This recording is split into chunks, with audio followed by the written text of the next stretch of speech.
waxaa muddooyinkii ugu dambeeyay ciidanka xoogga dalka Soomaaliyeed howlgalla qorsheysan ay ka wadeen deegaana ka tirsan gobolka Shabeellaha Dhexe ujeedka howlgallada oo ahaa ciribtirka maleeshiyaadka argixisada al-shabaab ee ku dhuumaaleysanaya deegaana ka tirsan gobolkaasi ayaa waxaa hogaaminayay taliyaha ciidanka xoogga dalka Soomaaliyeed General Odawaye Yuusuf Raage iyadoo ay howlgallada sameynayeen ciidanka xoogga dalka iyo kuwa daraawiishta maamulka Hirshabelle howlgallada oo bilowday 26 bisha May ayaa ciidanku waxay ka sameeyeen deegaano ay kamid ahaayeen Warciise, Wardhagax, Gaaleef, Jilible, Gallabashiir iyo deegaano kale oo ka tirsan gobolkaasi Shabeellaha Dhexe howlgallada oo taxanaha ayaa waxay kala dhaceen 26 bisha May, 27 bisha May, 28 bisha May, 29 May iyo 30 May waxay ciidanka xoogga dalka Soomaaliyeed howlgallo qorsheysan ka fuliyeen deegaanka lagu magacaabo Gallabashiir halkaas ay ku dileen in ka badan 50 maleeshiyaad ka tirsan argixisada al-shabaab iyo sidoo kale 3 Juun oo ahaa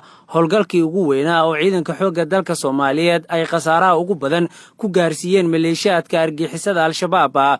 kaasi oo ka dhacay deegaanka lagu magacaabo Jilible ee gobolkaasi Shabeellaha Dhexe waxaana maleeshiyaadka argixisada al-shabaab looga dilay 107 maleeshiyaad iyo horjoogayaal isugu jira iyadoo dhaawaca inta uu ka badnaa waxaana looga furtay hub iyo saanad kale oo ciidan intaasi kadib ciidanka xoogga dalka Soomaaliyeed waxay sii wateen howlgallada ay ku baacsanayaan maleeshiyaadka argixisada al-shabaab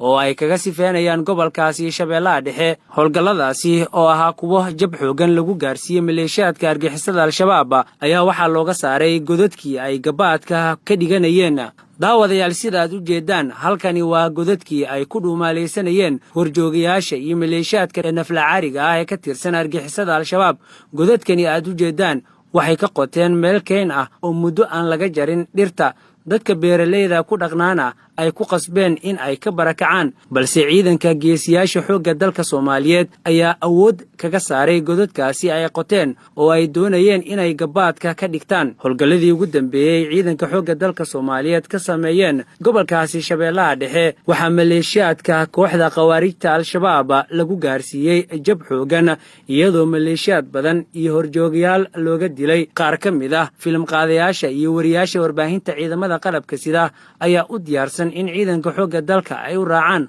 howlgallada lagu sifeynayo kooxda nabadiidka al-shabaab si ay ummadda Soomaaliyeed ugu soo bandhigaan guulaha ciidankeena geesiyaasha iyo tabardarrada argixisada al-shabaab